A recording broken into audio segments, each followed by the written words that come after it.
नमस्कार साथियों, आपका बहुत बहुत स्वागत है राज एजुकेशन में। इसमें आज हम आपको पॉलिटिकल साइंस राजनीति विज्ञान क्लास 12 में सेट नंबर तीसरा सोल्व कराएंगे बेहतरीन तरीके से। और दो सेट में से ही प्री बोर्ड का पेपर आया हुआ है, तो आज हम सेट नंबर 3 पढ़ाने वाले। एक भी क्वेश्चन आपके आउट नहीं आए, सारे यहीं से आएंगे। भारतीय संविधान लागू कब हुआ था? तो आपका आंसर होने वाला है 26 जनवरी 1950। क्या आंसर होने वाला है आपका? 26 जनवरी 1950। याद रखना भैया, भारतीय संविधान लागू कब हुआ था? 26 जनवरी 1950। भारतीय संविधान के जनक कौन थे? भारत के कौन, क्या है क्वेश्चन? भारतीय संविधान के जनक या भारतीय संविधान के पितामह क्या कौन कहा जाता है? डॉक्टर भीमराव अंबेडकर। याद रखना, भारत के पहले विधि मंत्री या कानून मंत्री भी कौन थे? ये डॉक्टर भीमराव अंबेडकर। इन्होंने क्या लिखा? संविधान लिखा। संविधान कब तक लिखा गया? कब से कब तक? 2 वर्ष 11 माह 18 दिनों में संविधान लिखा गया। तो आपको याद रखना, संविधान को अच्छे बताओ, अंगीकृत कब किया गया था? तो 26 नवंबर 1949। 26 नवंबर 1949 को भारतीय संविधान अंगीकृत किया गया और भारतीय संविधान लागू 26 जनवरी 1950 को हुआ। भारतीय संविधान के जनक डॉक्टर भीमराव अंबेडकर। भारत के पहले कौन? कानून मंत्री और विधि मंत्री भी कौन थे? डॉक्टर भीमराव अंबेडकर। ठीक है जी।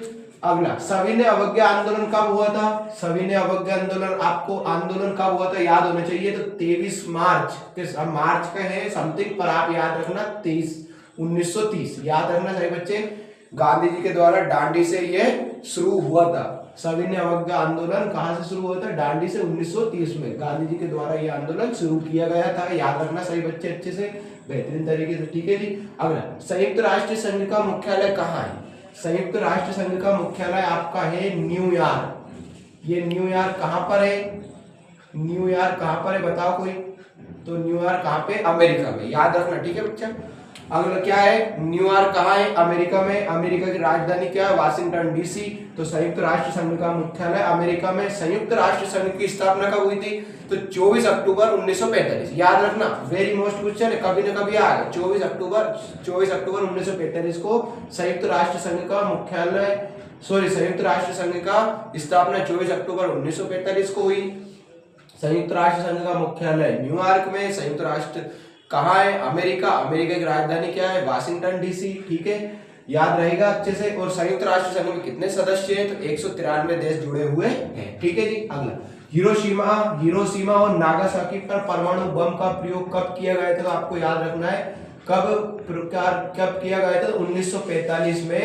6 अगस्त 1945 को हिरोशिमा पे बम गिराया गया था परमाणु, और 9 अगस्त 1945 को नागासाकी पर परमाणु बम गिराए गए थे। किसके द्वारा गिराए गए थे परमाणु बम? अमेरिका के द्वारा गिराए गए थे। किसके ऊपर?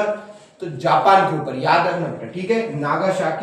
हिरोशिमा और नागासाकी 2 शहर थे जापान के। 6 अगस्त को हिरोशिमा पर गिराया गया, 9 अगस्त को नागासाकी पर गिराया गया 1945 में। ठीक है, याद रहेगा भैया। ठीक है, अच्छा। अगला क्वेश्चन है, चिपको आंदोलन कब प्रारंभ हुआ था? तो आपको याद रखना है, चिपको आंदोलन 1973 में प्रारंभ हुआ था। मतलब शिमला समझौते के 1 वर्ष बाद, 2 जुलाई 1972 को शिमला समझौता हुआ था। उसके 1 वर्ष बाद चिपको आंदोलन शुरू हुआ था 1973 में। आपको इसे हिंट से याद रखना है। किसने चलाया था? किसके द्वारा?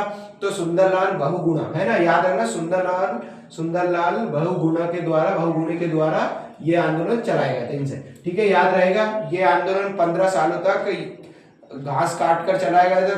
मतलब घास पे क्या लगा दिया था? 15 साल तक क्या लगा दिया था? प्रतिबंध लगा दिया था। ठीक। अगला क्वेश्चन है, शीत युद्ध की शुरुआत कब से मानी जाती है? तो आपको आंसर याद रखना है 1945 के आसपास। मतलब 1945 से ही मान के चलो शीत युद्ध की शुरुआत मानी जाती है। ठीक है। संपूर्ण क्रांति का नारा किसने दिया था? तो जयप्रकाश नारायण। याद रहेगा सबको, जयप्रकाश नारायण। इनका निकनेम शॉर्ट में कैसे बोलेंगे? जेपी, है ना, जेपी नारायण। जयप्रकाश जेपी नारायण। तो संपूर्ण भारत के क्रांति का नारा किसने दिया? जयप्रकाश नारायण। जयप्रकाश नारायण कौन थे? ये हमारे भारत के स्वतंत्र संग्रामी भी थे, एक राजनेता भी थे। और इन्होंने ये संपूर्ण क्रांति का नारा क्यों दिया?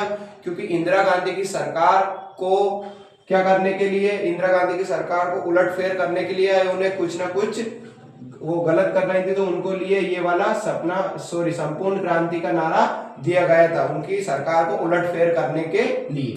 राष्ट्रीय विकास परिषद का अध्यक्ष कौन होते हैं? राष्ट्रीय विकास परिषद के अध्यक्ष होते हैं हमारे प्रधानमंत्री।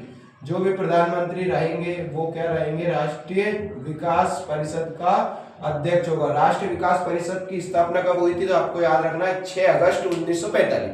6 अगस्त 1945। सॉरी भैया, ध्यान रखना है। राष्ट्रीय विकास परिषद का अध्यक्ष राष्ट्रीय विकास परिषद की स्थापना कब हुई थी? तो आपको याद रखना है 6 अगस्त 1952। याद रखना है 6 अगस्त 1952 को राष्ट्रीय विकास परिषद की स्थापना हुई थी। इसकी अध्यक्षता सर्वप्रथम या फर्स्ट बार या पहली बार किसने की थी? तो भारत के पहले प्रधानमंत्री पंडित जवाहरलाल नेहरू ने 8 से 9 नवंबर 1952 में राष्ट्रीय विकास परिषद की पहली अध्यक्षता भारत के पहले प्रधानमंत्री पंडित जवाहरलाल नेहरू जी के द्वारा की गई। 2014 में प्रधानमंत्री कौन बने थे? तो आपको याद होना चाहिए नरेंद्र मोदी, श्रीमान नरेंद्र मोदी। ये भी आपको याद रखना, नरेंद्र मोदी। ये आपके क्वेश्चन आता है बेटा पेपर में। योजना आयोग का अध्यक्ष कौन होता है? प्रधानमंत्री। नीति आयोग का अध्यक्ष कौन होता है? प्रधानमंत्री। नीति आयोग की स्थापना कब हुई थी? तो आपको याद होना चाहिए 1 जनवरी 2015 को नीति आयोग की स्थापना हुई थी। ठीक है भैया। अगला, भारत के प्रथम विधि मंत्री कौन थे? विधि मंत्री या कानून मंत्री? डॉक्टर भीमराव अंबेडकर जी। ठीक है, डॉक्टर भीमराव अंबेडकर जी। याद रहेगा सभी को ये क्वेश्चन अच्छे से। भारत के पहले प्रथम विधि मंत्री, भारत के पहले कानून मंत्री, भारत के पहले न्याय मंत्री, ये कौन थे? डॉक्टर भीमराव अंबेडकर। डॉक्टर भीमराव अंबेडकर जी ने ही संविधान लिखा। ठीक है, याद रहेगा सभी को, संविधान के बारे में सबसे ज्यादा बताया। ठीक है, तो आपको ये क्वेश्चन अच्छे से 10 क्वेश्चन हमने आपको सेट में बताया। बेहतरीन तरीके से आप लोग अच्छे से रिवीजन करो और अपना स्कोर अच्छे से आगे बढ़ाएं और राजनीति विज्ञान में अच्छा स्कोर करें। और अगर हमारे चैनल पर नए हैं तो हमारे चैनल को सब्सक्राइब करें और अपने दोस्तों में शेयर करें। Thank you so much. जय हिंद, जय भारत।